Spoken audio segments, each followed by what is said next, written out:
Qual é o próximo conceito de pressão importante? É o conceito de pressão hidrostática. Então, a pressão hidrostática é a pressão exercida por uma certa coluna de fluido.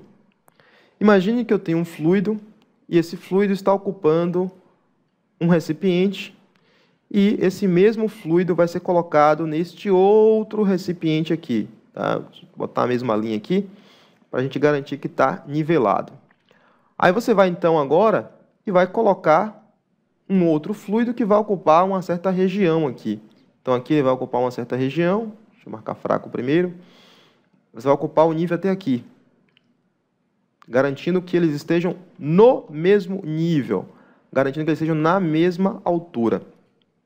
E aí eu posso perguntar para você, você acha que em qual dos dois recipientes, aqui no fundo, tem maior pressão?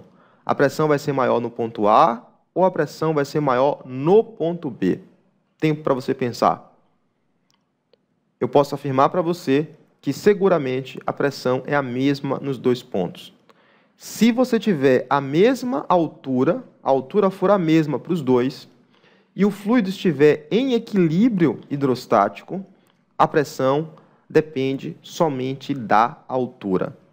E por que depende somente da altura? É possível provar isso matematicamente de maneira bem fácil. É só você se lembrar da definição de pressão. Nós definimos que pressão mecânica é força dividido pela área.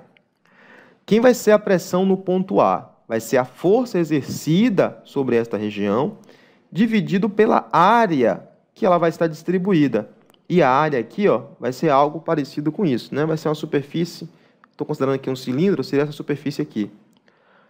A pressão aqui no fundo vai ser o peso deste conjunto, mas esse peso do conjunto tem que ser dividido também pela área.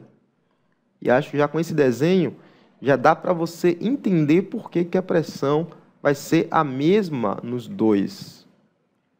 Acredite, isso aqui é a área aqui do meu cilindro, tá? Tentando desenhar aqui um formato circular. Aqui eu tenho menos massa, mas eu tenho uma área menor. Aqui eu tenho mais massa, mais pesado, mas eu tenho uma área maior. Uma coisa compensa a outra. Vamos provar isso matematicamente? Primeiro, a força a ser exercida no fundo do recipiente é a força-peso. Então, esse F que está aqui, eu vou trocar pelo peso da água que está aqui. Isso tem que ser dividido pela área. Só que ao invés de peso, eu vou escrever isso em função da massa. Ora, peso é igual a massa multiplicado pela gravidade. Peso é m vezes g dividido pela área. Só que, quando estiver trabalhando com fluido, a gente não gosta de utilizar o conceito de massa. É mais apropriado trabalhar com o conceito de massa específica ou com o conceito de densidade.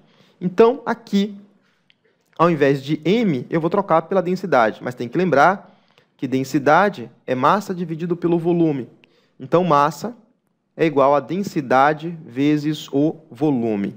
Então, como massa é densidade vezes o volume, eu posso fazer esta substituição.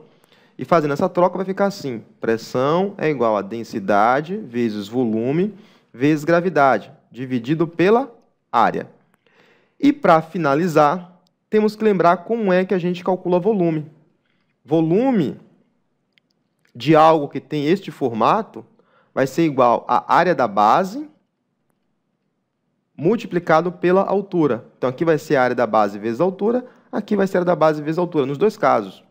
Então, vindo aqui embaixo, vai ficar, como o volume é a área da base vezes a altura, então eu posso escrever assim: pressão vai ser igual a densidade vezes volume. Quem é volume? Área da base vezes a altura. E aqui eu multiplico pela gravidade. Tudo isso aqui eu divido pela área. Agora ficou fácil ver. Observe que a área entra na conta quando eu vou calcular a massa. A área entra na conta porque eu preciso dividir pela área. Uma coisa compensa a outra. Qual é o resultado final? O resultado final é que pressão vai ser igual a densidade vezes altura vezes gravidade. A gente costuma escrever assim: pressão hidrostática é densidade vezes gravidade vezes altura, já que a ordem dos fatores não altera o produto. Beleza? Tranquilo? Essa expressão daqui é a expressão que a gente utiliza para calcular a pressão hidrostática. E aí você deve se lembrar o que representa cada grandeza dessa e como ela deve ser medida no Sistema Internacional de Unidades. H é a altura, medida em metros. G é a aceleração da gravidade, medida em metros por segundo ao quadrado. E D vai ser a densidade ou massa específica. Normalmente, alguns livros utilizam massa específica, outros utilizam densidade. Eu vou manter aqui densidade, mas com a ideia de que é a densidade absoluta daquele líquido. Isso tem que ser igual a P, que é a pressão, e no SI tem que ser medido em Pascal ou Newton por metro quadrado.